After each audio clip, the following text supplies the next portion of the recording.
Oke, kita mulai. Ini sebenarnya ada yang baru di koperasi ya, dengan adanya Omnibus Law, Undang-Undang Cipta Kerja. Nah, di situ ternyata Undang-Undang Cipta Kerja itu mendorong atau memberikan kelegalan ya untuk koperasi yang berprinsip syariah. Jadi di sini umpamanya saya kemarin nyatet ya, di Undang-Undang Koperasi itu ada sisipan ya. Jadi terkait dengan kegiatan usaha yang berdasarkan prinsip syariah, nah itu seperti yang pertama itu harus ada DPS, Dewan Pengawas Syariah. Nah itu ya, ini nanti juga mempengaruhi materi yang ada di sini juga. Nah ini nanti kita akan sampaikan ya, jadi SHU kalau dulu itu ada pajaknya, sekarang dengan adanya Undang-Undang Cipta Kerja ini, karena mendorong koperasi sama UMKM ya, Undang-Undang Cipta Kerja ini ya, jadi tidak ada lagi, bukan objek pajak lagi, SHU-nya gitu. Jadi banyak perubahan ya, jadi ada 1000 lembar ya, Undang-Undang Cipta Kerja itu sangat banyak sekali, itu salah satunya ternyata mendorong juga koperasi yang berprinsip syariah, itu yang paling besar itu ya, itu yang apa sekilas mengawali, karena itu baru berlaku undang-undangnya itu sejak ini 2 November 2020. Ini baru, berarti undang-undang ini sangat baru ini ya. Jadi paslah untuk momennya mau pembagian SHU juga ya. Ternyata mulai tahun 2 November 2020 itu sudah tidak kena pajak lagi pembagian SHU gitu. Oke, itu kita mulai dulu Bu ya, dari PPh 21 dulu. Jadi ini judulnya bukan aspek perpajakan ya, belum semuanya. Ini saya ambil yang potong dan pungut gini ya. Jadi kaitannya dengan PPh dengan lawan transaksi ini ya. Karena kalau mau disampaikan aspek perpajakannya dan PPN-nya itu nanti kalau umpamanya koperasi serba usaha ya, ada yang jualan itu ya, usahanya dalam bentuk dagang, nah itu nanti kemungkinan ada PPN-nya juga itu ya. Jadi ini yang pot-put dulu aja, jadi pemotongan dan pemungutan. Bedanya kalau potong itu uang yang diterimakan seperti gaji ya, dipotong 5%, jadi jumlahnya berkurang seperti itu. Jadi kalau dia pungut, dia menambah jumlah jadi seperti PPN ya. Nanti PPh 22 juga ada yang seperti itu. Jadi umpamanya koperasi dagang, dia ambil barang dari produsen gitu ya untuk barang tertentu. Nah, itu barangnya nambah harganya. Nanti kita akan bahas itu PPh 22. Kita mulai dulu Bu ya dari PPh 21.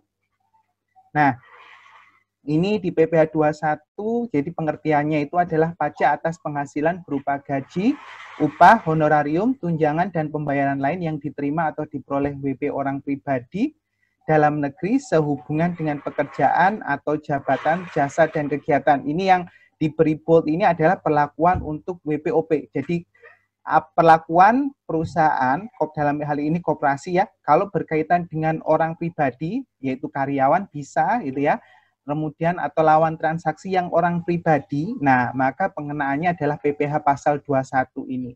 Jadi ini, nah ini ya, baik diterima atau diperoleh, ini kata-katanya adalah kalau di akuntansi ini diterima ini accrual basis ya, nah, ini ya diterima cash basis, diperoleh accrual basis, jadi baru berupa perlakuan mau memberikan uang atau sudah diterimakan berupa uang, nah ini ya, ini sudah kena PPh pasal 21. Nah, kemudian tanggal pentingnya ini di PMK-nya sudah ada perubahannya, 242 ini untuk setornya, yaitu tanggal 10, kemudian PMK 243 Jungto PMK 9 tahun 2018, ini untuk lapor, yaitu tanggal 20, ini paling akhir, ini untuk PPh 21 tanggal pentingnya. Dan tambahannya nanti di akhir ya, PMK 9 ini, nah nanti kita akan bahas bahwa kalau nihil itu enggak usah lapor. Jadi tidak usah dilakukan apa-apa PPh 21-nya kecuali masa Desember. Nanti kita akan bahas itu. Nah, sebelum kita mulai PPh 21, kita kenalan dulu terkait dengan cara menghitungnya. Jadi cara menghitung sederhananya PPh ini. Nah, ini ya. Jadi untuk lawan transaksi ini ya, dalam hal ini karyawan ataupun rekanan yang lain yang orang pribadi. Nah, ini cara menghitungnya adalah menggunakan pasal 17 ayat 1 huruf A. Nah, ini jadi ada lapisan ya sampai dengan 50 juta, kemudian di atas 50 juta sampai dengan 250 juta, di atas 250 juta sampai dengan 500 juta itu 25%, kemudian di atas 500 juta itu 30%. Ini ya. Jadi lapisan. Beda dengan badan, kalau badan dibahasnya nanti adalah dengan Undang-Undang Nomor 2 Tahun 2020 ini juga baru juga, Bu. Nah, tarifnya yang semula 25%, tarif badannya tahun 2020 dan 2021 akan menjadi 22%. Nanti 2022 akan menjadi 20%. Ya, jadi ini bertahap gradual konsekutif periodnya adalah bertahap nanti untuk mencapai tarif 20% yang diharapkan oleh pemerintah. Kemudian ini contoh penghitungan sederhana untuk BPOP dulu dalam kaitannya PPh 21 di sini dicontohkan umpamanya ada penghasilan kena pajak 600 juta. Nah, di PPh 21 ini ada hukuman. Jadi ada punishment. WP yang menerima atau memperoleh penghasilan tidak memiliki NPWP maka tarif lebih tinggi 20%. Jadi 5% jadi 6% seperti itu. Jadi itu hukumannya, jadi itu ya punishment-nya. Nah, ini contoh menghitungnya kalau 600 juta penghasilan kena pajaknya. Nah, ini ya. Jadi 5% kali 50 juta itu 2.500.000, kemudian 15% kali 200 juta. Jadi lapisan tadi ya, lapisan 200 juta tadi kan di sana ada 50 sampai 250 juta. Jadi lapisan layernya itu adalah 200 juta. Jadi 30 juta, kemudian layer tadi 250 sampai 500 yaitu layer 250 juta. 62.500 ini kali 25%. Kemudian 600 juta berarti tambah 100. Ini ya, 100 juta di atas 500 juta ada 100 layernya ini dikali 30%, 30 juta. Jadi PPh pasal 21-nya adalah senilai 125 juta. Mungkin ada tanggapan Bu Sorul sejauh ini? Ya, kalau ini Pak Okta, kalau misalnya yang tarif pajak pasal 17 ini berarti dihitung per tahun atau kan misalnya kalau di kooperatif kayak gaji per bulan itu? Nah, menghitungnya itu harus disetahunkan. Nanti kita akan bahas Bu Sorul, di sini ada 3 perlakuan untuk PPh 21. Jadi untuk pegawai tetap, pegawai tidak tetap, dan bukan pegawai. Jadi kalau pegawai tetap itu disetahunkan, jadi dibuat proforma atau taksasinya selama setahun, kemudian baru dibagi 12 untuk pemberian tiap bulannya itu. Jadi itu untuk pegawai tetap. Nanti ada keunggulannya pegawai tetap Bu dari pegawai tidak tetap. Jadi pengurangnya lebih banyak kalau kita masukkan pegawai itu ke pegawai tetap, yaitu ada biaya jabatan. Ini yang tidak dimiliki oleh pegawai tidak tetap sama bukan pegawai. Jadi itu menghemat itu ya, istilahnya lawan transaksi itu ya. Nah, itu jadi lebih sedikit dipotongnya itu ya. Jadi ada biaya jabatan yang itu hanya diperoleh di pegawai tetap. Itu. Jadi ada biaya jabatan di situ. Oke, ada lagi Bu? Sementara itu dulu Pak Okta. Oke, baik kita lanjut dulu Bu ya. Nah, Ya. berikutnya ini jadi pegawai tetap di sini adalah kategorinya, definisinya di PRDJP 16 PJ 2016. Nah, itu pegawai yang menerima atau memperoleh penghasilan dalam jumlah tertentu secara teratur. Intinya adalah ini ya, secara teratur, termasuk anggota Dewan Komisaris dan anggota Dewan Pengawas, serta pegawai yang bekerja berdasarkan kontrak. Jadi pegawai kontrak pun kalau ingin diberikan biaya jabatan bisa, nah itu tadi bisa mengurangi ya, tidak kena pajaknya tadi ya. Nah itu, nah dianggap sebagai pegawai tetap karena ini ya, mendapat penghasilan yang secara teratur ini tadi untuk suatu jangka waktu tertentu yang menerima atau memperoleh penghasilan dalam jumlah tertentu secara teratur. Nah, yang ini saya sebutkan Bu, jadi di sini adalah pengurang penghasilan bruto yang hanya dimiliki oleh pegawai tetap yaitu adanya biaya jabatan. Lumayan Bu, ini biaya jabatan pegawai tetap itu dihitungnya adalah 5% dari penghasilan bruto. Maksimal adalah 6 juta per tahun atau 500.000 per bulan kalau dihitung per bulannya. Nah ini, jadi ini yang hanya didapatkan oleh pegawai tetap. Kemudian ini tambahannya, ini iuran terkait gaji yang dibayar kepada dana pensiun yang pendirian telah disahkan oleh Menteri Keuangan. Nah ini ya, jadi pegawai diberikan hak untuk istilahnya menyisihkan uangnya untuk dana pensiun. Dan ini boleh dikurangkan dari penghitungan penghasilan brutonya. Oke, ini yang spesial Bu, biaya jabatan yang hanya dimiliki oleh pegawai tetap. Kemudian, nah setelah menghitung penghasilan netonya, kan tadi penghasilan bruto dikurangi pengurang. Nah, berikutnya adalah untuk menghitung penghasilan kena pajak yang seperti tadi di atas 600 juta itu harus menetapkan dulu penghasilan tidak kena pajak. Nah, apa itu penghasilan tidak kena pajak? Nah, ini ya. Nah, ini adalah menentukan tanggungan. Jadi siapa yang menjadi tanggungan? Ini bisa karena sedarah dan semendak. Jadi ini karena hubungan hukum ya. Nah, atau hubungan sedarah ini ya. Jadi bisa anak, baik kandung ataupun adopsi, orang tua yang tidak berpenghasilan, mertua yang tidak berpenghasilan. Jadi ini boleh digambarkan kalau sedarah itu adalah karena hubungan darah ya, orang tua atau anak.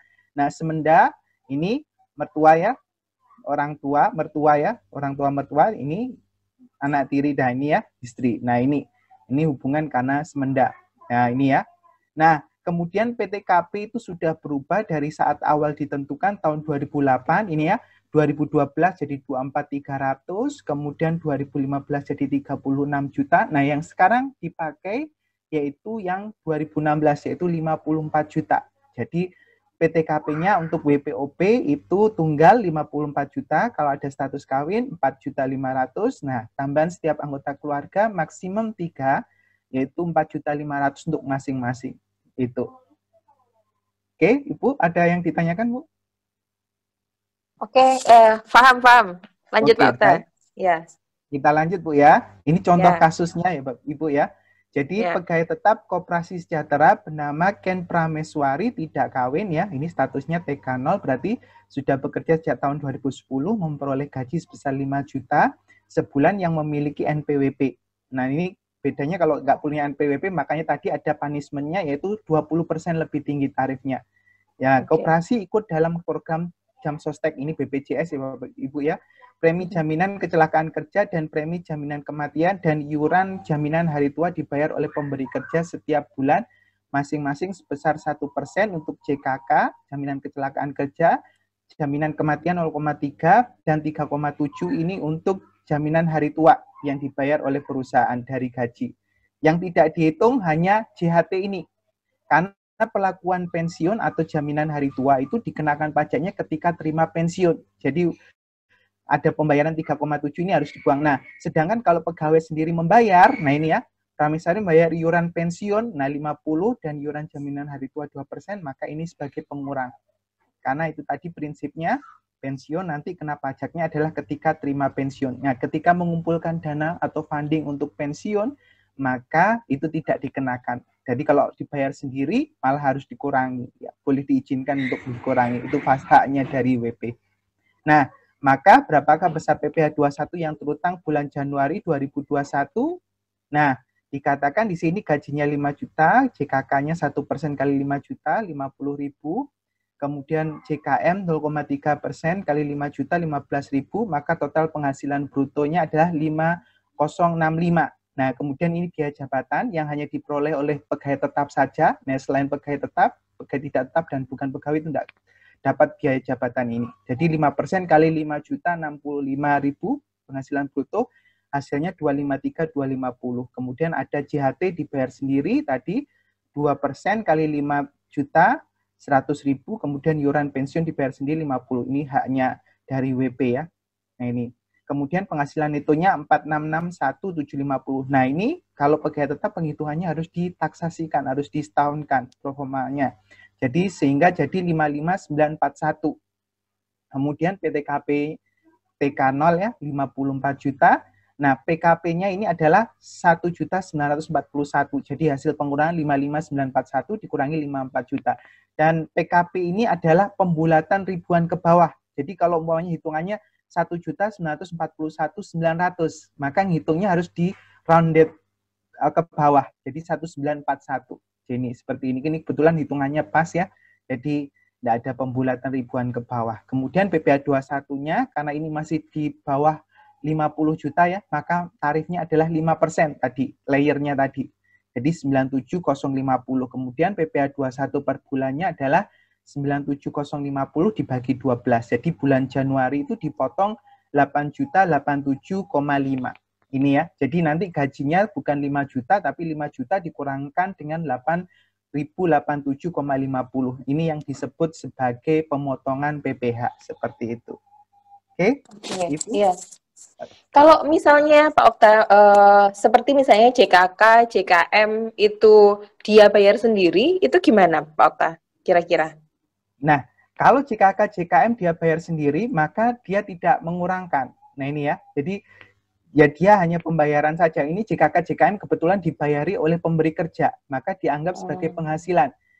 prinsipnya adalah JKK JKM ini ketika jadi premi ketika dicairkan dari apa asuransinya jadi klaim. Nah, klaim itu bukan objek pajak. Jadi pengenaan pajaknya itu adalah ketika bayar premi. Jadi kan JKK ketika manfaatnya itu timbul yaitu ketika ada kecelakaan kerja ya, kematian gitu ya. Nah, maka ketika dapat santunan, dapat klaim, maka ketika dapat klaim itu bukan objek pajak. Nah, ini ya. Jadi maka nanti ketika JKK JKM ini dibayar sendiri oleh pegawai, maka ini tidak ngefek kemana-mana. Jadi tidak boleh dikurangkan. Yang boleh harus dikurangkan atau yang boleh dikurangkan hanya JHT saja. Karena JKK JKM ini sebenarnya adalah tanggungan dari pemberi kerja, gitu. Nah itu, kalau JKK JKM terpaksa pegawai yang membayar, maka tidak ada penghitungan di sini, gitu ya. Jadi anggapannya adalah uang yang dibayarkan untuk membayar JKK JKM itu adalah uang yang sudah kena pajak, gitu. Kalau biaya jabatan itu 5% itu memang ini ya Pak Okta, maksudnya aturannya 5% atau memang gimana? Mungkin ketemu angka 5%? Nah, aturannya seperti itu. Iya, aturannya. Iya. Oke. Terus yang berarti ketemu PPh 21 per bulannya kan 8.000 sekian itu. Ya. Itu langsung dipotongkan ke gaji karyawannya itu. Terus kita bayar langsung ke ini, kantor pajaknya atau gimana? Iya. Nah, di perusahaan itu ada 3 bentuk, Ibu. Jadi ada 3 bentuk bagaimana cara menghitung PPh 21 ini. Nah, ini yang paling dasar yaitu adalah 5 juta langsung dipotongkan 8.087,5. Nah, ini nanti ketika terima gaji, maka gajinya ini harus dipotong 8.087,5. Nah, kemudian 8.087,5 ini uang yang disisihkan dari pegawai ini nanti disetorkan ke kas negara seperti itu, Ibu. Jadi itu yang bentuk yang dasar. Tapi ada juga yang perusahaannya itu sangat baik. Nah, jadi 8.087,5-nya ini tidak mengurangkan sehingga take home pay-nya uang yang dibawa karyawan itu tetap 5 juta. Nah, ini jadi 8.087,5 ini dibayari oleh perusahaannya. Boleh. Nah, tapi konsekuensinya adalah ketika ini muncul di dalam laporan laba rugi, maka ini harus dikoreksi karena PPh tidak boleh untuk sebagai pengurang atau jadi beban. Ini. Jadi 8.087,5 ini bentuk yang kedua, Bu. Kalau yang bentuk yang pertama harusnya dipotongkan. Nah, tapi kadang ada perusahaan yang sangat baik sama karyawannya. Nah, sehingga ini dibayari oleh perusahaannya. Maka 8.087,5 ini maka nantinya adalah jadi beban di perusahaan. Nah, itu ketika nanti membuat laporan keuangan pajak itu harus dibuang angka 8.087 ini harus dikoreksi. Seperti itu, Bu. Dikoreksi itu maksudnya gimana Pak Okta? Nggak dimasukin di laba rugi? Nah, di laba ruginya harus dianulir. Jadi 8.087 kan mengurangi bebannya ya. Nah, beban ini harus dihilangkan. Jadi bebannya harus dihilangkan sehingga penghasilannya itu nanti kan seharusnya penghasilannya adalah 1 juta. Nah, karena ada beban pajak ini ya. Dan sehingga nanti kalau ini dibuang akhirnya jadi 1.008.087,5. Jadi penghasilan laba ruginya, jadi profitnya itu jadi 1.008.087,5. Oh, gitu. Jadi beban. Oke. Itu bentuk yang kedua. Terus Bu, ini bisa ditunjangkan. Jadi ini diberikan sebagai tunjangan PPh. Jadi perusahaannya itu memberikan tunjangan. Nah, itu nanti ada cara penghitungannya sendiri, Bu. Itu pakai nanti iteration. Pakai apa gross up istilahnya, kalau istilah hukumnya itu istilah gross up gitu ya. Jadi dinaikkan. Jadi gajinya ini bukan 5 juta nanti, tapi 5 juta lebih berapa. Karena kita pakai iteration, itu pakai tunjangan. Jadi beban ini dicatat sebagai tunjangan PPh. Itu boleh sebagai beban. Cuman konsekuensinya nanti agak lebih besar bayar pajaknya. Itu. Jadi nanti ada penghitungannya sendiri, Bu. Itu kita pakai kalau di Excel ada iteration, Bu. Jadi pembulatan yang ngeling-ngeling itu, Bu. Nah, itu nanti akan nambah itu. Ini gajinya. Yeah. Oke, Pak Okta, berarti ini yang 8.000 ini berarti kita harus lapor yang tadi sebelum tanggal 10 itu ya setiap bulannya ya? Iya. Harus dibayarkan sebelum tanggal 10 itu. Oh, maksimal tanggal 10, Bu. Tanggal 10 boleh. Iya, maksimal. Ya. Oh, maksimal tanggal 10. Oke, Mbak Okta bisa lanjut mungkin. Oke, ini pegawai tetap, Bu. Nah, spesialnya di biaya jabatan tadi. Kemudian yang berikutnya adalah pegawai tidak tetap. Nah, definisinya di PerdJP 16 PJ 2016 ini adalah pegawai yang hanya menerima penghasilan apabila pegawai yang bersangkutan bekerja berdasarkan jumlah hari bekerja, jumlah unit hasil pekerjaan yang dihasilkan, atau penyelesaian suatu jenis pekerjaan yang diminta oleh pemberi kerja. Nah, ini ya. Ini definisi dari pegawai tidak tetap. Nah, cuman kalau ingin dimasukkan sebagai pegawai tetap, walaupun tadi kontrak pun boleh, Bu, ya. Nah, boleh. Fasilitasnya adalah mendapat itu tadi, biaya jabatan. Kan kita juga membantu juga di situ. Nah, kemudian ini, jadi penghitungannya, ini per bulan PTKP-nya, jadi penghitungannya ini berdasarkan pasal 11 ayat 2, penghasilan bruto dikurangkan dengan PTKP bulanan. Jadi diri WPOP itu 4.500.000, kemudian status kawinnya 375, kemudian maksimal tanggungan 3 dengan masing-masing 375.000. Nah, ini. Kemudian contoh penghitungannya.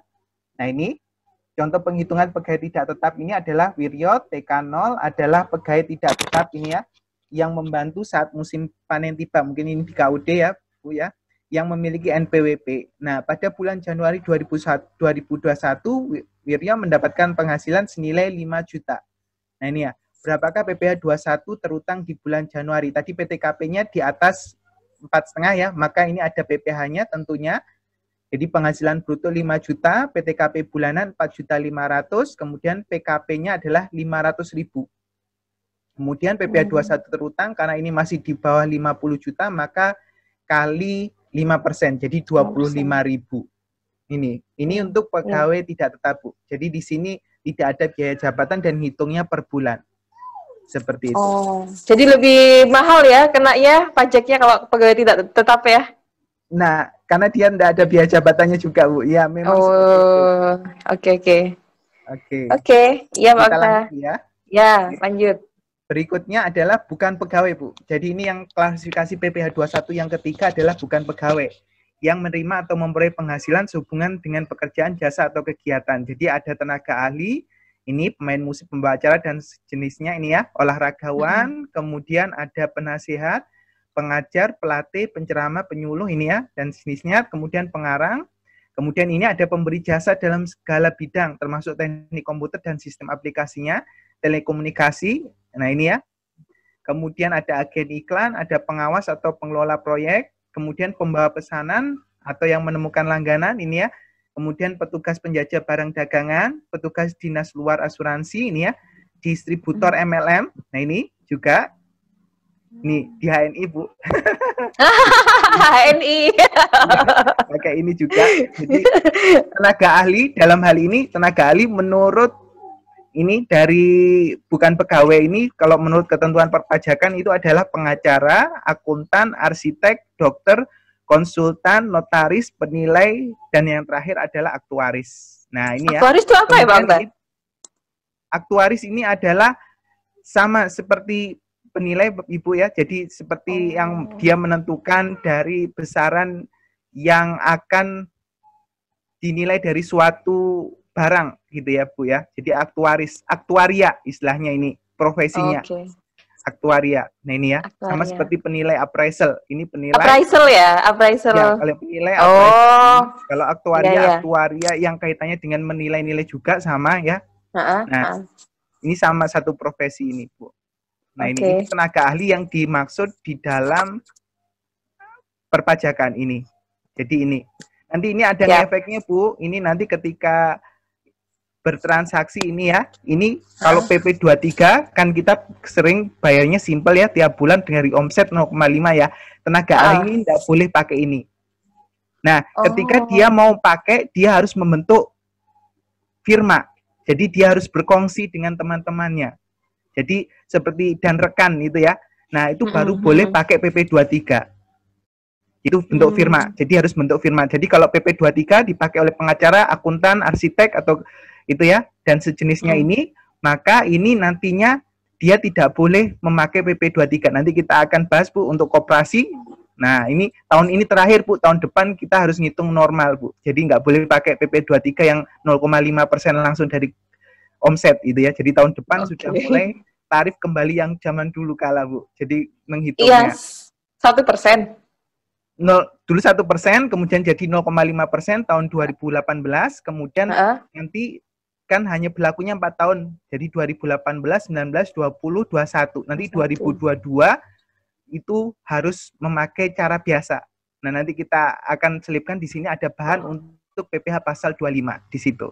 Jadi hanya 4 tahun. Siap. Oke. Ini penghitungannya itu yaitu 50% kali penghasilan bruto dikurangi PTKP bulanan. Jadi PTKP ini tidak diberikan sembarangan, Ibu. Jadi kalau ketentuan PTKP ini hanya diberikan apabila telah memiliki NPWP, jadi lawan transaksi itu tadi ya, dan bisa diyakini hanya memperoleh penghasilan dari hubungan satu pemberi kerja saja. Nah, ini agak sulit, Bu ya. Jadi kalau kita tidak mau ambil resiko, sebaiknya nggak usah diberi PTKP. Jadi langsung 50% kali penghasilan bruto aja. Jadi ini contohnya, Bu ya. Ini. Nah, ini Pak Ferdinya, ini adalah teknisi yang memperbaiki AC yang rusak milik koperasi, nah, milik yang memiliki NPWP pada bulan Januari 2021. Nah, Pak Ferdi ini mendapatkan penghasilan nilai 500.000. Nah, berapakah PPh 21 yang terutang di bulan Januari 2021? Nah, kalau kita tidak bisa memastikan bahwa Pak Ferdi ini dia ada hanya bekerja dari kita saja, maka sebaiknya tidak diberikan PTKP. Ini ya, karena PTKP itu hanya diberikan untuk yang memiliki NPWP dan dari satu pemotong saja, dari satu pemberi kerja saja. Nah, ini ya. Jadi penghitungannya adalah sebagai berikut, Bu. Jadi ada penghasilan bruto 500.000, kemudian PTKP bulanannya itu adalah 0, karena kita tidak akan memberikan PTKP itu, gitu ya, karena kita tidak bisa meyakinkan bahwa hanya dari kita saja bekerjanya, gitu ya. Kemudian PKP-nya adalah 50%-nya tadi, yaitu 250.000. Nah, PPh 21 terutang adalah 12.500. Nah, ini. Jadi PPh 21 terutang adalah 12.500. Ini karena di bawah 50 juta. Jadi 250.000 kali 5%. 5%. Nah, atau efektif rate-nya, tarif efektifnya biasanya adalah 2,5%. Jadi 500.000 kali 2,5%. Itu yang biasa dipakai. Nah, kalau nggak punya NPWP, maka lebih tinggi ya, jadi 3%. Seperti itu. Nah, seperti ini, Bu. Ada yang dikonfirmasikan sebenarnya? Iya, berarti ini kan istilahnya kayak pekerjaan yang sekali selesai gitu ya? Ini ada dua istilah, Bu. Ada yang berkesinambungan dan tidak berkesinambungan. Nah, bedanya kalau berkesinambungan itu, umpamanya tadi cek AC-nya rutin, Ibu ya. Jadi itu termasuk berkesinambungan. Nah, nanti hitungannya adalah kumulatif. Jadi pengenaannya 50%-nya. Jadi 500, nanti lagi ada 500, nah nanti nyambung lagi. Nah, ini ketika dia sudah sampai lapisan di atas 50 juta, nah itu harus jadi hitungannya pakai beda lagi, itu berkesinambungan. Jadi nanti tarifnya pakai yang 15%. Tadi kan tarif untuk orang pribadi kan 5%, 15%, 25 sama 30. Jadi nanti kalau lapisannya ini karena berkesinambungan, akhirnya penghasilan yang kumulatif itu ternyata di atas 50 juta. Maka layernya tidak boleh lagi pakai 5%, tapi pakai 15%. Itu. Iya, oke. Oke, siap. Oke, itu Ibu ya. Jadi di situ bedanya di sini adalah PTKP tidak diberikan karena kita tidak bisa menjamin kalau itu dari satu pemberi kerja kita saja seperti itu. Jadi ini kemungkinan kenanya lebih besar lagi. Ini itu tadi ya. Dia kena. Oke. Ya.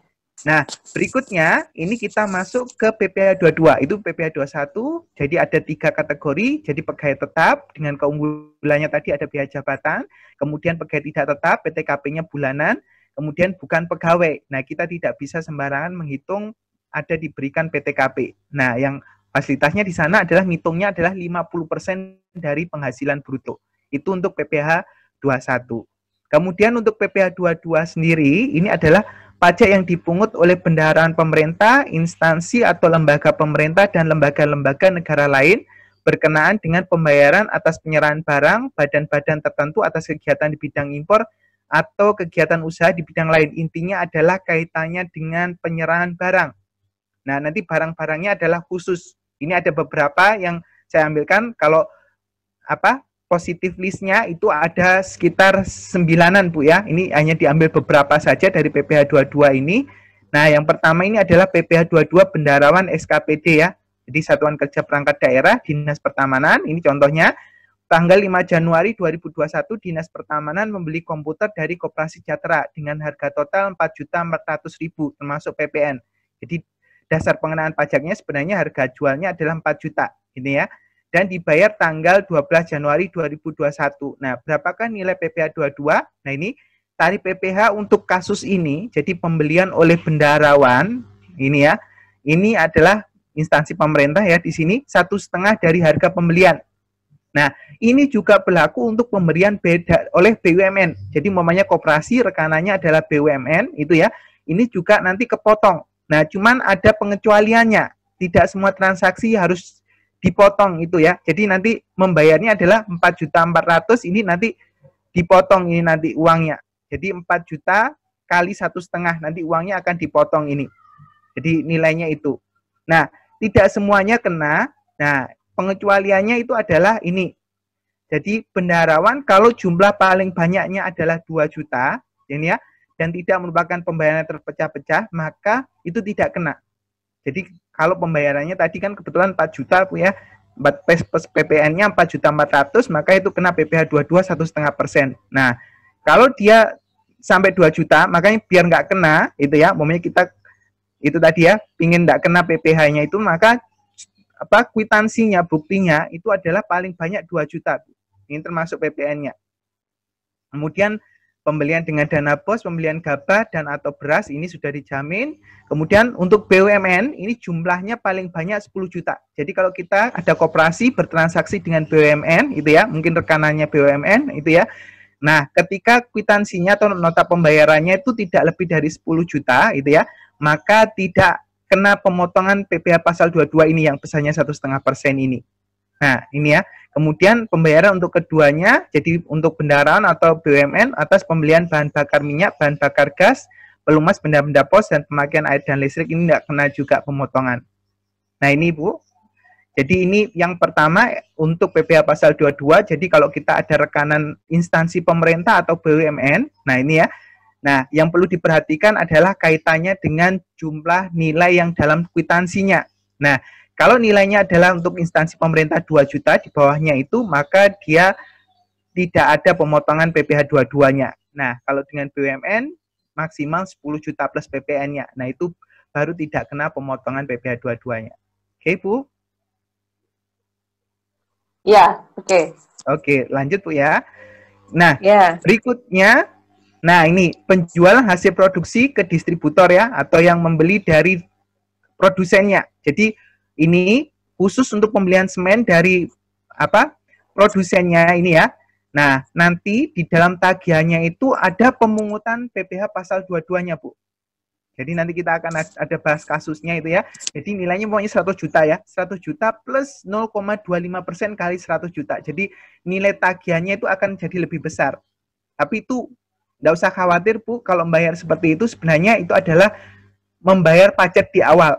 Nah itu ya, tapi yang perlu diperhatikan adalah bayarnya perlu diperhitungkan jangan sampai kita lebih bayar. Karena kalau lebih bayar itu adalah salah satu alasan untuk dilakukannya pemeriksaan itu ya.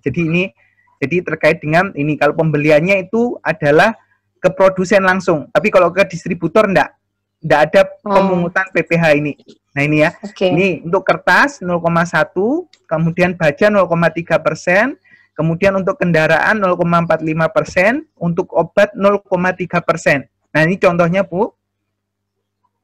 Nah, ini contohnya PT Hanir Jaya Steel ini adalah produsen besi ya, menjual besi batangannya ke koperasi bangunan, nilainya 200 juta. Nah, berapakah nilai PPh pasal 22-nya? Nah, di sini ada PPh 22 terutangnya adalah 200 juta kali 0,3%. Nah, ini 600.000. Jadi tagihannya nanti adalah 2 juta 200 juta plus PPN 20 juta plus PPh 22 600. Berarti nanti bisa dibayangkan Bu ya, ini total tagihannya akan jadi 220 juta 600.000. Nah itu. Nah itu kalau kita beli langsung ke produsen. Nah makanya kan ada fasilitas tadi ya, kalau beli ke distributor ini tidak akan kena. Tapi ini bukan suatu kerugian, Bu, karena ini seperti kita nyimpen uang pajak. Jadi bisa dikreditkan nanti di akhir. Jadi mengurangi pajak yang harus dibayar di akhir tahun. Nah, ini. Nah, cuman kalau yang pakai PP 23 ya ini nggak berguna, Bu, ya. Jadi karena kan PP pajaknya sudah final. Nah, ini itu tadi. Maka solusinya mungkin kalau ini ya bisa beli ke distributor saja daripada beli ke produsennya. Produsen gitu. Langsung. Nah, paham. Itu. Iya. Itu ya, kertas. Nah, itu tadi. Siap. Oke, itu yang kedua, Bu. Nah, kemudian yang berikutnya ini yang kaitannya sama koperasi ya, mungkin koperasi nelayan ataupun KUD ini ya. Jadi pembelian bahan-bahan untuk keperluan industri atau ekspor ya. Jadi ini tarifnya 0,25% dari harga pembelian. Jadi untuk yang bergerak di sektor kehutanan, perkebunan, pertanian, peternakan, perikanan, ini kalau belinya adalah dari pedagang pengumpul, ini ya, jadi maklarnya itu ya, pedagang pengumpulnya itu tadi ya. Nah, maka itu nanti koperasi yang beli, jadi bukan beli langsung dari nelayannya. Kalau beli langsung dari nelayannya, tidak akan kena ini, Bu. Jadi kalau belinya adalah dari pedagang perantaranya atau pengumpulnya, pengepulnya, maka ini tadi harus memotong PPh 22. Besarnya adalah 0,25% dari harga pembelian. Nah, cuman ini di PMK yang baru, Bu, kalau 2018, kalau sebelumnya tidak ada batasan, Bu, ya. Kalau beli dari pengepul sampai 20 juta, ini ya, maksimal 20 juta itu nggak kena aturan ini. Jadi kalau belinya lebih dari 20 juta baru kena aturan ini. Jadi harus memotong 0,25% tagihan pengepulnya itu tadi. Jadi mungkin ini ya solusinya 20 juta tagihannya maksimal, nah itu ya. Nah contohnya seperti ini, Bu, gambarannya. Jadi koperasi nelayan membeli ikan tuna dari pedagang pengumpul ber-NPWP senilai 500 juta ini di atas 20 juta, Bu, ya. Maka PP 22-nya adalah 500 juta kali 0,25%, yaitu 1.250.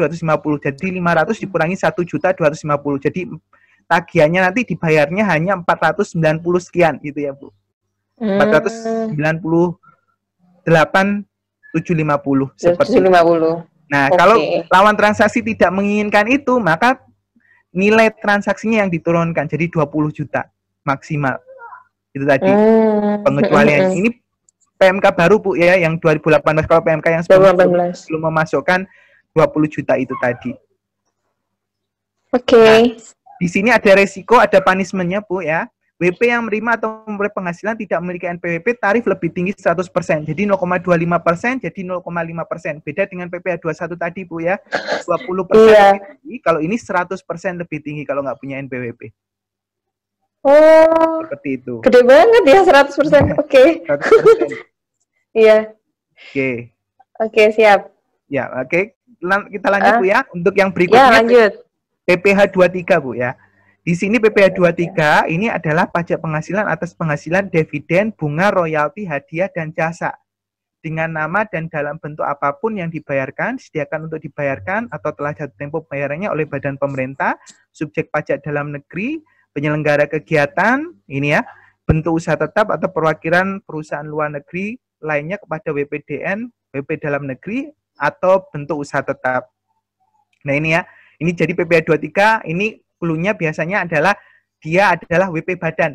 Ini jadi yang menyediakan jasa, jadi koperasi punya lawan transaksi. Kalau tadi orang pribadi langsung kita masukkannya PPh 21. Tapi kalau lawan transaksinya adalah badan, maka nah ini ya, kita memberikan terkait dengan ini dividen, bunga, royalti, hadiah, dan jasa, maka pemotongannya adalah PPh 23. Nah, PPh 23 ini tarifnya ada 2 saja. Nah ini ya, jadi 15% dan 2%. Jadi 15% itu untuk dividen, bunga, royalti, hadiah.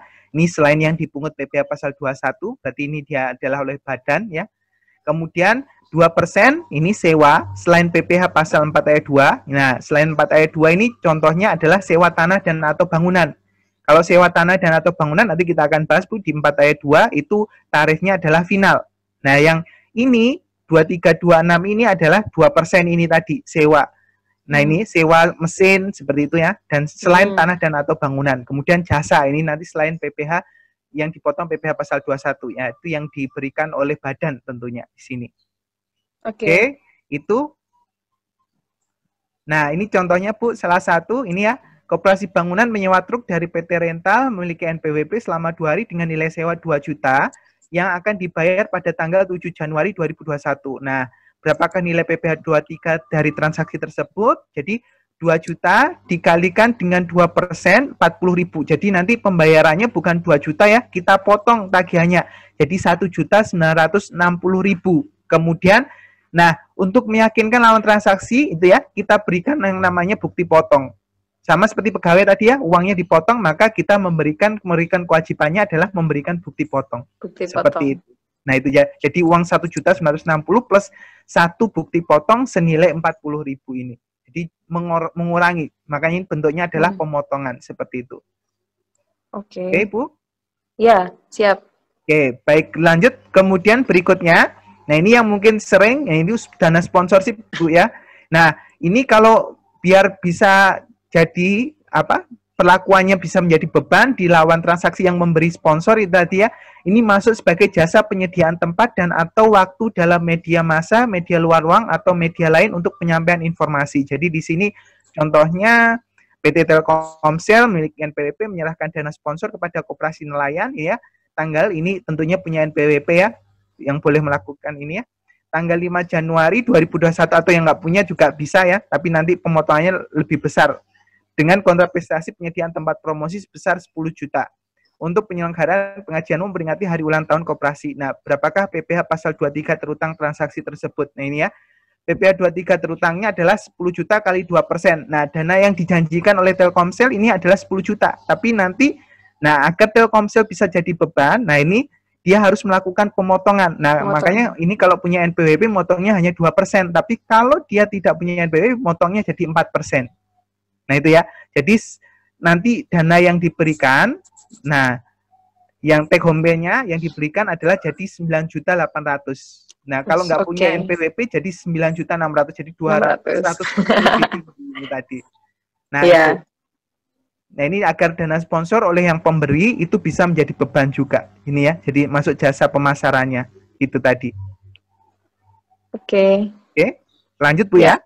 Oke. Lanjut. Yang berikutnya pasal 4 ayat 2, Bu. Yang ini kaitannya dengan koperasi simpan pinjamnya. Nah, ini jadi kaitannya dengan penghasilan berupa bunga deposito dan tabungan lainnya, bunga obligasi dan sun dan bunga simpanan yang dibayarkan oleh koperasi kepada anggota koperasi, maka terutang bunga simpanan koperasi 10% yang untuk bunga simpanan koperasi. Nah, ini diatur di PMK 112 PMK 03 2010. Di situ ada ketentuan kalau bunga koperasi atau bunga simpanan koperasi itu adalah nilainya sampai 240.000 per bulan, maka itu 0% tarifnya. Tapi kalau pemberian bunga simpanannya itu lebih dari 240.000 per bulan, maka itu akan kena 10%. Nah ini, contoh kasusnya adalah koperasi memberikan bunga simpanan koperasi kepada anggota koperasi ada 200.000 di bulan Desember dan 300.000 di bulan Januari. Nah, untuk bulan Desember itu 0 ya. Kemudian untuk yang Januari itu dipotong. Jadi 300.000 dikurangkan dengan 300.000 kali 10% 30. Jadi hanya diberikan 270.000. Itu ya. Oke. Karena pemberian bunga simpanannya lebih dari 240.000 per bulan. Itu kalau misalnya katakanlah bunganya itu di atas atau bagi hasilnya di atas 240.000, berarti kan kena 10%. Nah, itu di buku tabungannya anggota itu berarti langsung dipotong kayak rekening tabungan itu ya, ada pajak berapa kayak gitu ya. Iya, seperti itu. Berarti dari pihak koperasinya itu harus membayarkan ke kantor pajak sebelum tanggal 10 bulan berikutnya. Iya, betul. Oh, oke. Pakai e-billing dibayarkan itu sebagai bentuk pemotongan yang sudah diatur tadi, Bu. Siap. Kalau misalnya katakanlah kita kan belum tahu aturan ini. Nah, yang dulu-dulu belum terbayar gitu ya apa, Pak Okta? Nah, itu bergantung nanti kalau dapat surat cinta, Bu, ya. ya, doanya kita adalah semoga tidak dapat surat cinta itu tadi. Oke. Nah, kalau dapat surat cinta mau apa dibilang, Bu, ya. Jadi terpaksa kita harus mematuhinya seperti itu. Iya, oke, siap. Oke. Siap, baik, Okta. Bu, ya. Kita lanjut. Nah, berikutnya Nah, ini kaitannya yang lain, penghasilan transaksi pengalihan harta berupa tanah dan atau bangunan. Nah, ini kaitannya yang terjadi di notaris, Bu ya. Notaris yang PPAT yang bisa mengurusi tanah dan bangunan di sini. Nah, usaha jasa konstruksi, real estate dan persewaan tanah dan atau bangunan. Ini untuk bangunannya koperasi mungkin ya di sini. Jadi, pengalihan harta tanah dan atau bangunan. Nah, ini sejak PP nomor 34 tahun 2016 itu 2,5, Bu. Jadi sebagai penjual itu akan kena pajak. Jadi notaris PPAT nanti akan meminta kita membayar 2,5% dari nilai transaksi tadi yang jadinya berapa. Nah, sebelumnya 5%, Bu. Tapi jadi kan biar fair ya, pembeli kan juga harus bayar pajaknya. Nah, kita kenalnya itu BPHTB, biaya perolehan hak atas tanah dan atau bangunan. Nah, itu sayangnya, nah tarifnya masih belum turun, Bu. Jadi Surabaya itu kebetulan yang naik hanya NPO PTKP-nya dari dulu itu ya. Jadi sekarang itu yang naik itu aja. Jadi tarifnya masih sama 5%. Ini ya, masih belum equal. Harapannya sih pemerintah ini ingin sama gitu ya. Jadi penjual bayar 2,5, pembeli juga bayar 2,5. Nah, kenyataannya BPHTB juga masih menjadi pendapatan dari daerah ya, menjadi harapan pendapatan daerah, maka tarifnya juga tidak turun. Ternyata masih tetap sama 5%, hanya NPO PTKP pengurangnya aja yang naik gitu ya untuk Surabaya. Dan Jakarta pun juga seperti daerah-daerah yang lain juga seperti itu. Nah, khusus untuk rumah sederhana ini 1%. Nah, kemudian ini untuk usaha jasa konstruksi, kalau kita pakai jasa konstruksi, nah ini surat izin usaha jasa konstruksi, kalau lawan transaksi kita ada SUJK-nya, nah dilihat di situ nanti apakah klasifikasi atau non kualifikasi. Jadi tidak punya SUJK ini Bu, atau yang sudah kadaluarsa SUJK-nya. Nah, di sini kalau kita minta tolong untuk perencanaan dan pengawasan bangunan, nah ini ya, jadi 4% untuk yang punya kualifikasi, 6%, nah ini untuk yang non. Nah, kalau kita minta perusahaan konstruksi untuk membikinkan atau pelaksanaan konstruksi di sini ya, kalau SUJK-nya ini dia termasuk kecil gitu ya, maka kita memotongnya 2%. Nah, kalau dia non kualifikasi 4%. Nah, kalau kualifikasi besar sama sedang itu 3%. Jadi tergantung nanti ketika kita berlawan transaksi dengan perusahaan konstruksi, kita minta ditunjukkan SUJK-nya, apakah klasifikasinya kecil gitu ya. Biasanya transaksi yang di bawah 1 miliar itu kecil Bu ya. Jadi itu maka nanti kita memotongnya adalah 2%. Tapi kalau 2%. Dia menengah dan besar, selainnya itu 3%. Nah, kalau tidak punya kualifikasi, tidak ada SUJK atau SUJK-nya sudah kadaluarsa, maka dia 4% di sini. Nah, kemudian yang berikutnya persewaan tanah dan atau bangunan itu 10%. Ini PP nomor 34 tahun 2017. Nah, kasusnya seperti ini, Bu. Nah, ini gabung dengan PPh 23. Jadi pada bulan Januari 2021, koperasi usaha membayar sewa ruang kantornya untuk setahun ke depan 200 juta kepada pengelola ruko. Nah, kemudian di samping itu dibayar sewa mesin fotokopi selama 6 bulan sebesar 10 juta. Nah, maka yang kena PPh 23 itu adalah sewa mesinnya 10 juta kali 2%, 200.000. Kemudian PPh 4 ayat 2-nya kena atas sewa kantornya, yaitu 200 juta kali 10%, 20 juta. Jadi nanti bentuknya adalah kita bayar kelelawan transaksi, kalau yang PPh 4 ayat 2 adalah hanya tinggal 180, Bu. Jadi 180. Nah itu. Tapi kalau lawan transaksinya ada PPN-nya, maka ditambahkan dulu PPN-nya, Bu. Jadi 220 dikurangkan 20. Jadi bayarnya pas 200 saja. Jadi itu pemungutan. Kalau lawan transaksinya PKP. Jadi dia harus memungut PPN. Jadi 220 dikurangkan kita memotong 20. Jadi bayarnya 200. Tapi kalau lawan transaksi bukan PKP, nah itu ya, mungkin orang pribadi, nah itu ya, maka 200 juta ini dikurangkan dengan 20. Jadi kita bayarnya 180 plus 1 bukti potong nilainya 20 juta. Ini aman sebenarnya, Bu, bagi orang pribadi mungkin kebingungan ini nanti bagaimana penghasilan dari sewa ini. Nah, sudah final maka ini tidak akan ditambah dengan penghasilan dirinya yang tidak final. Jadi selesai. Tarifnya lebih rendah, Bu, 10%. Ini. Tadi kan 5%, 15% seharusnya dia kena lapisan 5%, 15% umpamanya. Nah, ini dia pakai tarif 10% seperti itu. Pak Okta, kalau yang sewa tadi aturannya sewa yang kena ini kan 10% kenanya. Iya. Kalau ada nggak misalnya kalau kita kan BMT muda itu kan 14 juta per tahun kayak gitu berarti kena PPh pasal 4 juga? Pasal 4 ayat 2 juta 4 ayat 2-nya kali 10%. Jadi nilai yang diberikan kepada pemilik sewa itu adalah nilainya ini 14 juta dikurangkan 1.400.000 berarti 12.600.000 seperti itu yang diberikan. Oke. Terus jadi, kita bayarnya pas bayar ke kantor pajaknya pas kapan? Nah, tanggal 10-nya itu berikutnya. Oh, sama seperti terserah kapanpun bayarnya. Misalnya kita pas sewa bulan Maret ya, berarti April sebelum tanggal 10. Tanggal 10 bulan April.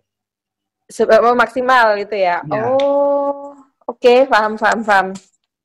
Jadi uangnya itu adalah uang yang dipotongkan dari jumlah pembayaran yang seharusnya. Oke. Nah, itu. Oke. Kemudian ini tanggal pentingnya, Bu. Nah, di sini ada tanggal 10 dan ada tanggal 15. Jadi tanggal 15 ini adalah kalau dia dibayar sendiri. Jadi contohnya perusahaan konstruksi itu tadi ya, lawan transaksinya kebetulan orang pribadi gitu ya. Ini kasusnya atau koperasi. Nah, ini ya, dia transaksi untuk dirinya sendiri. Maka tanggal 15 ini yang diberikan. Jadi intinya selesaikan masalah dengan orang lain dulu. Jadi yang dipotong pungutnya ini tanggal 10. Nah, kalau transaksi dengan dirinya sendiri, kebetulan lawan transaksinya tidak ber-NPWP, maka perusahaan konstruksi itu dia boleh menyetorkan sendiri. Jadi dia mengakui pajaknya sendiri. Itu tanggal 15. Jadi kebetulan dia melakukan konstruksi, kebetulan lawan transaksinya adalah orang pribadi. Nah, itu ya, dia tidak berhak berhak memotong. Nah, maka dia setor sendiri itu uangnya 15% gitu ya. Cuman kalau kita potong pungut tadi sewa umpamanya tadi ya, kita memotong orang, nah itu tanggal 10 itu tadi. Kemudian lapornya, nah ini di PMK 242 ya terkait dengan store tahun 2014. Nah, kemudian lapornya adalah PMK 243, PMK 9. Nah, ini tanggal 20. Nah, tadi ini untuk menegaskan kembali ini ya, ketentuan mengenai kewajiban untuk melaporkan PPh 21 yang tadi kita bahas ya, itu tidak berlaku apabila nihil. Jadi tidak usah melakukan pelaporan. Nah, kecuali kita pajak Desember. Jadi untuk ini tujuannya adalah laporan laba rugi, di sana kan ada akun beban gaji. Nah, tujuannya adalah ekualisasi, menyamakan jumlah SPT sama nggak dengan laporan laba ruginya. Jadi istilahnya kalau dalam ini adalah ekualisasi. Jadi disamakan. Jadi kalau SPT-nya itu sama dengan beban gaji, maka ya sudah itu yang memang seharusnya. Gitu. Nah, kalau beda mungkin perlu dicari, mungkin karena JHT-nya atau apa gitu ya. Sehingga ada beda. Tadi kan JHT kan tidak masuk perhitungan ya. Nah, itu tadi. Nah, seperti itu. Oke. Ya, siap. Berikutnya ini yang tadi saya informasikan ya terkait dengan Undang-Undang Cipta Kerja ini ya, karena ini undang-undang ini mendukung koperasi sama UMKM dan UMKM. Makanya tadi di awal tadi ada untuk koperasi itu ada beberapa amandemen, ada perubahan ya. Contohnya memberikan juga apa istilahnya aturan legalitas gitu ya untuk koperasi yang berprinsip syariah. Nah, itu ya. Termasuk ini juga terkait dengan pembagian SHU. Nah, dulunya ini ya di undang-undang yang ada PPh yang lama 2008 ya. Nah, ini sebelum dirubah ke Undang-Undang Cipta Kerja ada amandemennya itu ya. Nah, pemberian SHU itu akan terutang 10%. Nah, itu ya. Jadi PPh 4 dan bersifat final. Kalau ini diberikan ke WPOP ya. Nah, di Undang-Undang Cipta Kerja yang mulai berlaku 2 November 2020, maka itu menjadi dikecualikan. Jadi bagian laba atau sisa hasil usaha yang diterima atau diperoleh anggota dari koperasi itu dikecualikan dari objek pajak. Itu tadi. Jadi ini diatur di pasal 4 ayat 3I Undang-Undang Nomor 11 tahun 2020 tentang Cipta Kerja, Omnibus Law. Kita kenalnya ini. Nah, itu. Jadi ini mulai berlaku 2 November 2020. Jadi kalau nanti termasuk ya, ini juga sudah ada ketegasan bahwa rapat anggota boleh daring. Jadi di situ di Omnibus Law dikatakan di situ rapat anggota boleh daring, gitu ya. Nah, itu di situ. Nah, itu untuk perubahannya dengan adanya Undang-Undang Cipta Kerja yang baru ini, gitu ya. Jadi koperasi pembagian SHU-nya aman dari pajak, gitu ya. Tidak pajak lagi kena. Ya, kecuali yang tadi ini ya bagi hasil yang misalnya depo pemilik tabungan yang lebih bagi hasilnya lebih dari 240 juta 240.000 ya. Oke siap Pak Okta. Terus berikutnya Bu, ini kaitannya yang PP 23 2018 yang umum kita telah lakukan ya. Itu ada jangka waktunya. Jadi ini definisinya adalah penghasilan dari usaha yang diterima atau diperoleh WP dalam negeri yang memiliki peredaran bruto tertentu. Nah, peredaran brutonya adalah 4,8 dalam 1 tahun pajak. Nah, dikenai pajak penghasilan yang bersifat final dalam jangka waktu tertentu. Nah, khusus untuk koperasi, nah ini paling lama 4 tahun. Jadi PT 3 tahun, koperasi, firma, nah sejenisnya itu 4 tahun. Nah, orang pribadi yang punya usaha pakai PP 23 juga bisa, 7 tahun batasnya. Jadi ada jangka waktunya ini. Kebetulan untuk koperasi adalah 4 tahun. 4 tahun, oke. Kemudian tarifnya adalah 0,5%. Kalau dulu PP 46, nah itu 1%. Nah kebetulan separuhnya PP 23, ini jadi 0,5%. Jadi angkanya ini bisa, angka cantik yang 46, jadi separuhnya 23 itu 0,5%. Bukan 1%, jadi 0,5%. 0,5%. Nah, penghitungnya itu dijadikan lampiran ya Bu ya, ketika membuat SPT tahunannya, ini ya. Laporannya sebenarnya tidak ada untuk tiap bulannya, itu ya. Jadi kalau sudah setor, maka setor itu juga dianggap lapor. Nanti kita akan bahas itu. Nah, jadi contohnya ini koperasi memiliki di bulan Desember 2020 memiliki omset 200 juta, ini ya. PPh final terutangnya adalah 200 juta kali 0,5% kali 1 juta. Nah ini. Jadi hasilnya adalah 1 juta. Nah, hal yang paling penting adalah ketika kita adalah WP PP 23 2018. Nah, mungkin karena koperasi kita mungkin koperasi jasa, Bu ya. Nah, itu ada jasa yang ada kemungkinan dipotong PPh yang tidak final. Maka kita boleh minta surat keterangan kita adalah WP PP 23. Jadi biar kita tidak dipotong.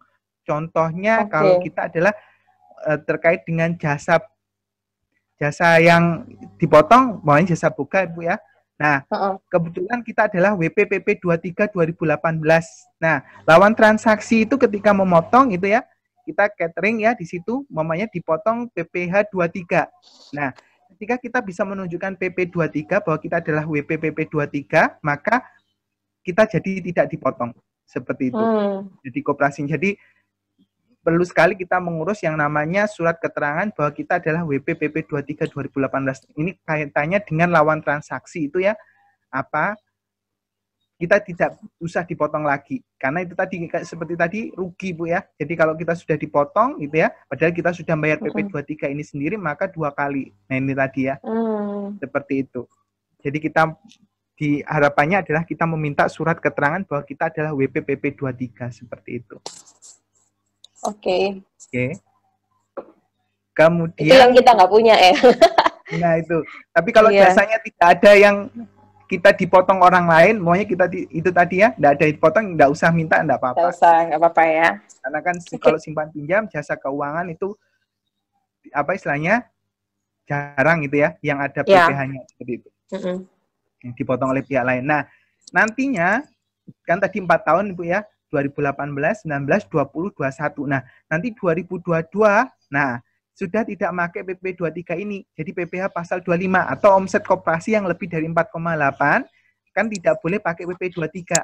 Nah, maka dia harus ngangsurnya tiap bulannya pakai PPh pasal 25. Jadi penghitungan besarnya angsuran pajak dalam tahun pajak berjalan yang harus dibayar sendiri oleh WP untuk setiap bulan. Jadi ini kaitannya adalah kalau omset koperasi di atas 4,8, dia nggak boleh pakai PP 23 ini. Jadi dia harus 4,8 miliar? Atau miliar. Ya, miliar. Omset ya? Omset per bulan? Omsetnya setahun. Setahun? Kalau omsetnya itu lebih dari 4,8 miliar per tahun, maka dia, ini tadi, pakainya adalah PPh pasal 25. Nah, bagaimana menghitungnya dari PPh pasal 25 ini? Nah, ini ya. Jadi angsurannya adalah ini ya, PPh terutang yang menurut SPT tahunan PPh tahun pajak yang lalu itu ya, dikurangi dengan PPh kredit pajaknya ini ya, 21 kalau dia orang pribadi, 22, 23 kalau dia badan koperasi ya. Nah ini PPh pasal 24 kalau dia ada usaha dari luar negeri. Nah ini dikurangkan kemudian dibagi dengan 12. Ini untuk angsuran tiap bulannya. Jadi ini kalau dasarnya ini stelsel anggapan. Jadi kalau seharusnya kan kita lapornya berdasarkan laba rugi yang kita punya ya. Nah, cuma menunggu laba rugi yang kita punya, maka di perpanjangan tahun, sepanjang tahun itu tidak ada penerimaan pajak, maka ada dibuat yang namanya angsuran PPh pasal 25 ini. Jadi dasarnya adalah stelsel fiktif ya, karena kita menggunakan dasar SPT tahun lalu untuk dibagi 12. Jadi ngangsur ke 12 bulannya itu tadi. Jadi tiap bulan sama itu tadi. Ini yang jadi kayak estimasi gitu ya. Estimasi tahun ini berapa gitu ya. Tapi itu pakai estimasi tahun lalu itu tadi. Iya. Nah, itu. Oke. Lalu dibagi 12. Nah, 12, ini contohnya PPh terhutang tahun 2020 50 juta. Nah, untuk ngitung PPh pasal 25 2021 ini tadi ya. Jadi 50 juta dikurangkan dengan kredit pajaknya 15 juta, 10 juta, 10 juta. Nah, selisihnya adalah 15 juta. Nah, maka 15 juta langsung dibagi 12. Jadi angsurannya adalah 1.250.000. Seperti itu. Jadi kita hitung dulu SPT yang lama itu ya, kemudian kredit pajaknya dikurangkan itu ya. Nah, selisihnya itu langsung dibagi 12 seperti itu. Oke, itu untuk PPh pasal 25. Ini untuk koperasi. Nah, ditunggu tahun depan 2022. Nah, ini akan menggunakan seperti ini lagi gitu ya. Tapi kalau di bawah 4,8 miliar berarti pakai 23? Pakai PP 23, tapi batasnya 4 tahun. 4 tahun. 2018, 19, 20, 21. Jadi 2022. Nah, kita tunggu saja. Mungkin ada undang-undang lain atau aturan lain sepanjang 2021 ini. Nah, kalau ada undang-undang yang menguntungkan lagi, nah bisa diperpanjang mungkin. Nah, tapi kita tunggu kebijakan fiskalnya seperti itu. Baik, siap-siap. Nah, kalau enggak ya maka kita harus pakai ini. Seperti itu, cara biasa.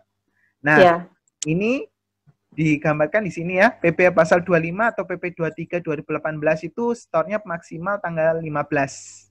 Nah, tanggal lapornya tanggal 20 sebenarnya, cuman sebenarnya saat store itu sudah dianggap saat lapor.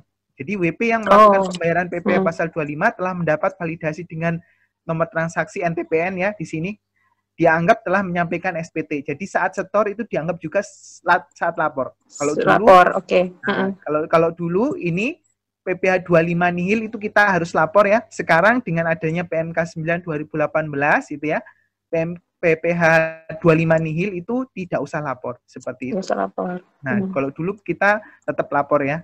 Nah, sekarang enggak di PMK 9 2018 ini. Oke.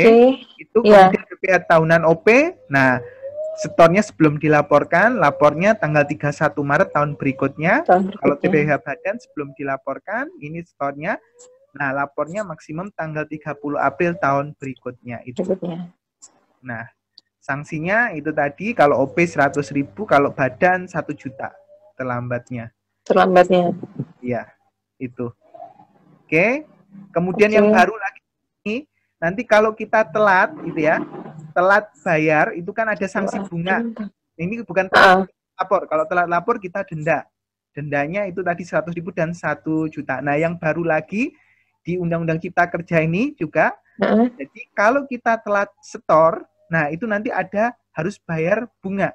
Nah, bunganya itu sudah ikut rate dari angkanya Bank Indonesia. Jadi istilahnya pakai rate. Kalau dulu kan 2% rate, 2%, 2%, 2%. Nah, sekarang rate-nya mengikuti suku bunga.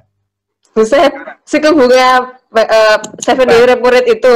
Ya, ikut itu. Jadi, pemerintah tiap bulan akan mengumumkan berapa bunga yang harus dibayarkan, itu ya. Kalau kita dapat imbalan bunga, atau kita harus membayar berapa, itu ya. Kalau kita harus bayar beban bunga, itu ya. Nah, itu besarnya berapa, itu ada ditentukan tiap bulan. Itu berdasarkan juga mempertimbangkan faktor moneter juga sekarang. Seperti itu di Cipta Kerja, Bu ya.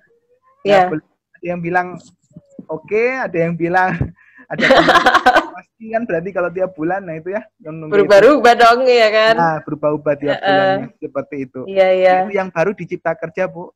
Jadi di situ termasuk, tapi di sana untungnya di sana koperasi syariah sangat lebih mendetail di sana. Jadi undang-undang koperasi yang tahun 92 itu lebih dalamnya dibahas koperasi syariah di sana. Nanti monggo silakan dicek kembali. Dibaca lagi. Oke deh. Iya. Nah, kemudian ini Bu, nah ini yang mungkin kadang WP itu agak kurang mendengarkan ya. Ayo buruan lapor SPT. Nah, ini ada konsekuensinya. Nah, Karena kalau SPT PPh Badan itu bulan Februari 2021 sudah dilaporkan, maka sejak bulan Februari itu angsurannya harus pakai angsuran baru, Bu. Nah, padahal tren usaha kan biasanya naik tiap tahun ya. Nah, itu maka angsurannya harus angsuran baru. Nah, kadang ini yang kadang BP itu agak ya sudah nanti mepet gitu ya. Karena nanti kalau kita lapor duluan, angsurannya kan mungkin karena omset tahun lalu mungkin naik ya. Jadi kita akan naik angsurannya seperti itu. Nah, ini keadaan kontranya ini adalah kebetulan waktu 2020 ya, mungkin omsetnya itu tadi menurun ya karena pandemi ini. Nah, itu mungkin buru-buruan lapor ini akhirnya karena kan angsurannya jadi lebih rendah kan. Rendah. Nah itu, jadi karena itu tadi kadang BP itu enggan untuk lapor duluan karena kalau dia sudah lapor angsurannya juga harus berubah karena kan SPT tahun lalu sudah terjadi, sudah ada gitu Bu. Betul, iya. Nah selama belum ada SPT-nya maka ikut angsuran lama, jadi ikut bulan Desember ini. Kebetulan kalau Februari dia lapor SPT tahunannya, maka bulan Januari karena belum ada dasarnya yang tahun lalu, maka dia ikut Desember angsurannya. Desember. Nah itu, kalau dia bulan April, nah maka dia berubahnya adalah bulan April. Makanya kan ada lumayan, ada Februari, ada Maret kan. Maret. Kalau angsurannya dia usahanya lebih tinggi, nah maka dia bisa menghemat. Nah, makanya kadang-kadang, ayo tolong laporkan ya itu. Tidak lapor-lapor ya, biar PPh itu. Tapi kalau 2020 kan ini keadaannya berbeda. Pandemi ya, buruan ini, berarti cepet-cepetan habis ini ya. Ya, lebih rendah seperti itu. Ya, oke.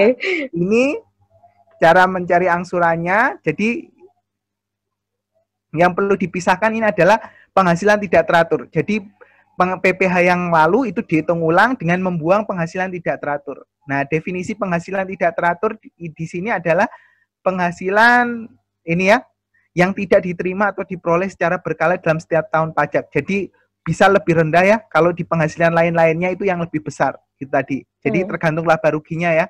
Jadi kalau laba ruginya di sana ada penghasilan lain-lain, ya itu bisa dibuang penghasilan lain-lainnya. Jadi hitungan pajaknya lebih rendah PPh-nya, PPh 25-nya seperti itu. Jadi contohnya tidak yang termasuk penghasilan teratur di sini adalah ini ya.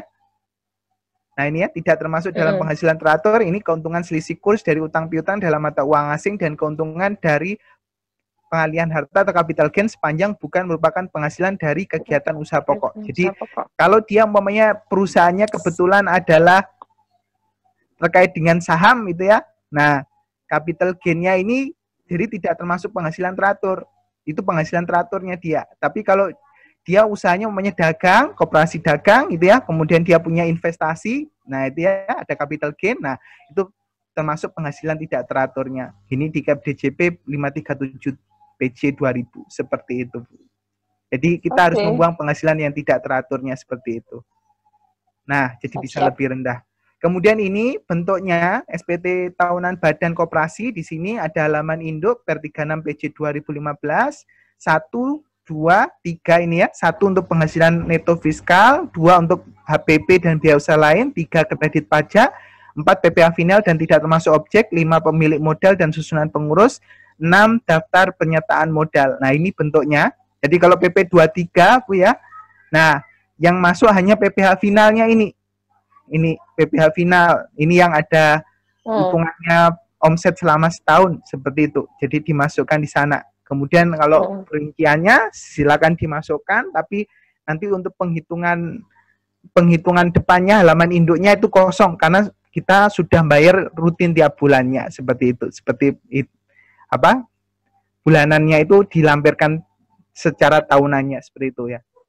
Kemudian lampirannya ini ada daftar lampiran 1A, 2A, 3A, 4A, 5A, 6A, 7A. Nah, kemudian ini Bu, untuk pelaporan kan ada yang bentuknya e-form dan ada bentuknya ISPT. Kalau asetnya sedikit ya, usahanya masih kecil, koperasinya, pakai e-form itu lebih enak, Bu. Jadi cuman itu manual e-form. Jadi kita download di DJP online kita, kemudian pakai e-form. Nah, tetapi kalau transaksinya banyak sekali, ini sebaiknya pakai ISPT gitu ya. Jadi nanti untuk inputnya karena data itu bisa kebawa ke tahun-tahun berikutnya, bisa ekspor impor. Nah, Kalau pakai e-form itu tidak bisa. Jadi kalau ini e-form itu sarannya adalah hanya untuk yang koperasi kecil saja, yang mungkin asetnya tidak banyak, pakai e-form aja. Karena di sana formnya tinggal mengisi saja, kita download di DJP online, nanti akan dikirimkan via email. Nah itu kita ngisi manual. Nah kalau ISPT kan kita bisa pakai metode ekspor impor di sana. Nah itu ini isinya 1A, 2A, 3A, 4A, 5A, 6A, 7A itu isinya. Kemudian transkrip kutipan laporan keuangannya, ini gantung dari jenis koperasinya. Kalau ini 8A1 manufaktur ya koperasinya, kemudian 8A2 kalau koperasinya adalah dagang. Nah ini untuk bank konvensional, bank syariah, perusahaan asuransi. Nah kalau koperasi simpan pinjam bisa masuk ke non kualifikasi di sini, pakai 8A6 untuk laporan keuangannya seperti itu. Saya kira itu Bu materinya sementara. Nah ini kalau mau dibahas lebih mendalam banyak sekali Bu. Nah itu secara garis besarnya dulu untuk output. Jadi di situ ada pemotongan dan pemungutannya di situ. Baik, terima kasih banyak Pak Okta. Ini informasinya luar biasa banget. Semoga bermanfaat buat teman-teman juga. Nanti kalau diperkenankan Pak Okta kita bikin series kayaknya ini ya. Kalau bahas masalah pajak sepertinya tidak dengan satu video bisa selesai. Insya Allah nanti kalau ada kesempatan kita bisa ini lagi untuk kita mengulik-ngulik informasi dari Pak Okta. Pak Okta ini berarti kita memang saya jadi paham kesalahan dari kita di BMT Muda itu kita selama ini cuman aware dengan yang pajak omset itu ya yang 0,5% per bulan, terus yang PPh gaji karyawan kita nggak pernah lapor dan nggak pernah ngitung. Nah itu mungkin kesalahannya, makanya kenapa saya sampai sekarang itu masih bertanya-tanya kok masih dapat denda yang 1 juta itu loh. Jadi kan penasaran. Jadi tahu sekarang penyebabnya ya. Terus pajak bagi hasil itu juga kita belum pernah aware di situ. Jadi setelah dari informasi Pak Okta ini, insya Allah kita akan rapikan kembali sama pajak sewa. Jadi kita nggak pernah bayar pajak sewa Pak Okta. Baik, ini informasinya luar biasa. Terima kasih banyak Pak Okta ya atas waktu dan juga materi yang sudah disampaikan. Jangan kapok-kapok ya, nanti masuk di channel Sarunova. Oke. Mohon maaf kalau ada banyak kekurangan, Bu. Udah, ini luar biasa banget Pak Okta. Jadi mungkin nanti kita bikin series aja kayaknya ya, terkait dengan pajak, karena memang kalau koperasi ini kan memang audiensnya itu memang benar-benar newbie kan, orang-orang yang baru banget belajar tentang koperasi gitu. Jadi mungkin mereka akan pertanyaan itu basic sekali, dasar banget gitu yang ya mungkin termasuk apa itu misalnya NPWP, bahkan nggak ngerti itu NPWP itu seperti apa. Tapi ini sangat informatif banget, terutama buat yang praktisi koperasi yang udah jalan kayak gitu. Oke, terima kasih banyak Pak Okta, sangat bermanfaat sekali ilmunya.